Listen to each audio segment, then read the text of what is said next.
pero se ha desarrollado este tipo de doctrina que en las épocas actuales no importa que los estados no hayan firmado, o sea, hasta ya ha llegado la evolución, o mejor dicho, la tutela de los derechos humanos. No importa que el estado no la haya firmado. El requisito principal es que en el caso de México forme parte de los derechos humanos a nivel universal o a nivel regional, en el caso de la Convención Americana sobre los Derechos Humanos, para que obligue al Estado mexicano a velar por todos los derechos humanos que ha aprobado, en su caso, la Organización de las Naciones Unidas o en su caso, la Convención Americana de Derechos Humanos. Y ese es el ejemplo de la Declaración Universal de los Derechos Humanos. No importa que no la haya firmado el Estado mexicano, pero en el artículo 6 de esa declaración establece que todo ser humano tiene derecho en todas partes al reconocimiento de su personalidad jurídica. Y ese es otro derecho humano que está contemplado en el derecho humano del nombre de las personas. Si una persona no tiene un nombre, o cuando menos no decide cómo debe de quedar conformado ese nombre, pues se le estaría violando el derecho a la personalidad jurídica en términos de esta doctrina universal, y repito, que es obligatoria. Eso es un punto. Vámonos ahora a la convención que mencionábamos, a la Convención Americana sobre los Derechos Humanos de 1969. En su artículo 18 establece: toda persona tiene derecho a un nombre propio y a los apellidos de sus padres o al de uno de ellos. La ley reglamentará la forma de asegurar este derecho para todos. Sí, nada más que aquí hay que hacer la acotación, sin la injerencia del Estado. O sea, los padres deben de quedar, como ya mencionábamos, en total y absoluta libertad de acordar voluntariamente cómo van a quedar el orden de los apellidos. Esa sería la convención. Pero también tenemos el Pacto Internacional de Derechos Civiles y Políticos, antes aclaro, tanto la convención como el pacto los ha firmado el Estado mexicano. O sea, en esta parte queda claro. Dice el pacto: todo niño será inscrito inmediatamente después de su nacimiento y deberá tener un nombre. O sea, es muy puntual el pacto internacional en esta parte.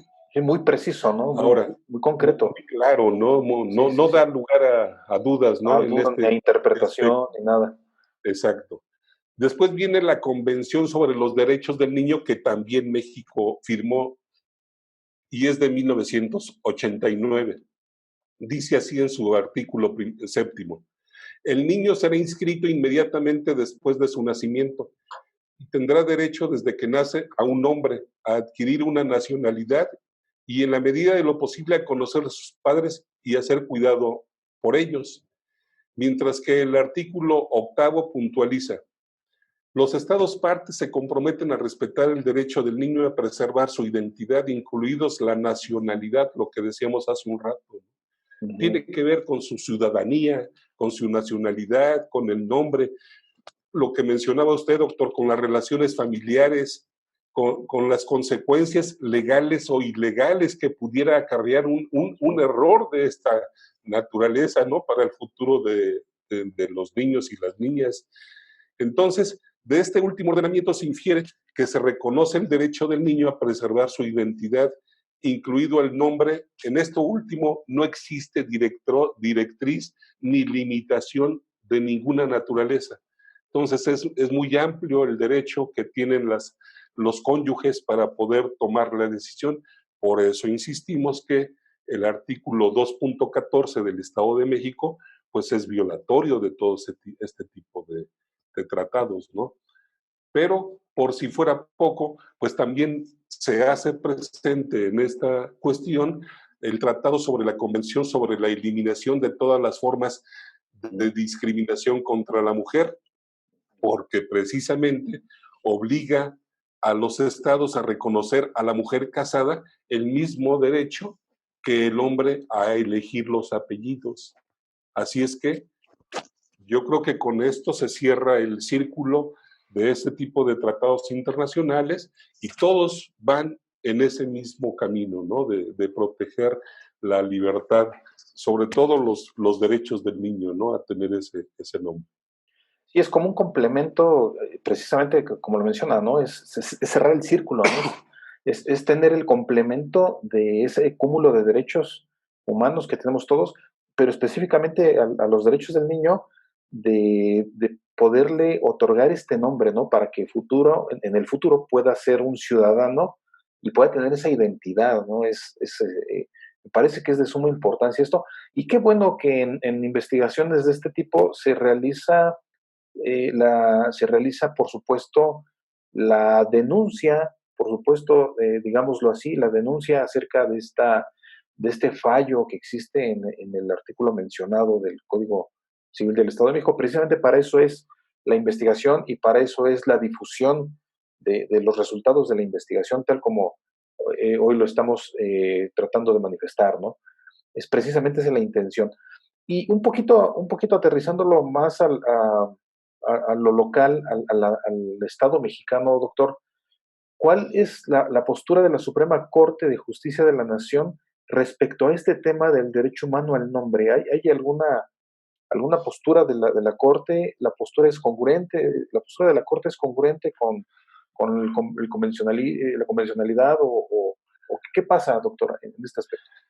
Fíjate, doctor, que en el año 2012 la Suprema Corte de Justicia de la Nación fijó su postura derivado del conocimiento de un tema de esta naturaleza y emitió la tesis de la 10ª época, precisamente, que es la que se genera a partir de la reforma del 10 de junio del 2011 en nuestro país, y se llama la tesis Derecho Humano al Nombre, su sentido y alcance a partir de la Constitución Política de los Estados Unidos Mexicanos y a la luz de los tratados internacionales. Precisamente ahí se establece que el artículo primero de nuestro máximo ordenamiento se relaciona con el artículo 29 del mismo y establece que está tan protegido ese derecho humano al nombre en el ámbito nacional y en el ámbito convencional, que ni inclusive en los estados de excepción se puede violar ese derecho.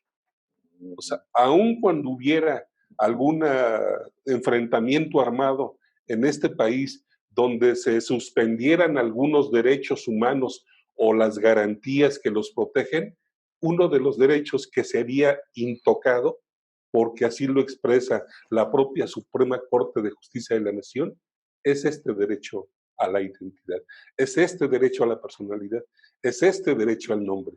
O sea, esa es la postura que ha fijado la propia Suprema Corte de Justicia de nuestro país a partir precisamente del respeto al principio, a la libre voluntad de las personas para tomar este tipo de decisiones. Ese es el antecedente pues más actual que tenemos, ¿no? Sobre nuestro máximo tribunal de este país.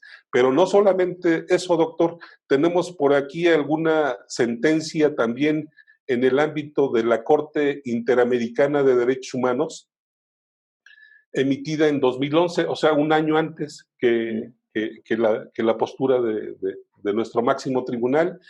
De esto conoció precisamente la Corte Interamericana, se llama el caso Hellman contra Uruguay, y precisamente la decisión que se toma posterior, cuando se emite la sentencia, es la de garantizar que las personas sean registradas con el nombre elegido por ella o por sus padres, según sea el caso, sin ningún tipo de restricción ni interferencia en la decisión de la elección del nombre, al amparo de la decisión derivada del principio de convencionalidad que desde luego permea a partir del 2011 en nuestro país todo el derecho mexicano. Entonces, con esto pues cerramos el círculo donde no hay ningún resquicio que permita dudar que en el caso del derecho humano al nombre esté total y absolutamente protegido. Y entonces decíamos, cualquier oficial del registro civil está obligadísimo a velar por el respeto y cumplimiento a ese derecho, sin consultar a nadie, porque lo obliga directamente el artículo primero constitucional en su fracción tercera, donde dice que todas las autoridades están obligadas a velar por la garantía, protección, difusión de los derechos humanos contemplados en esta Constitución.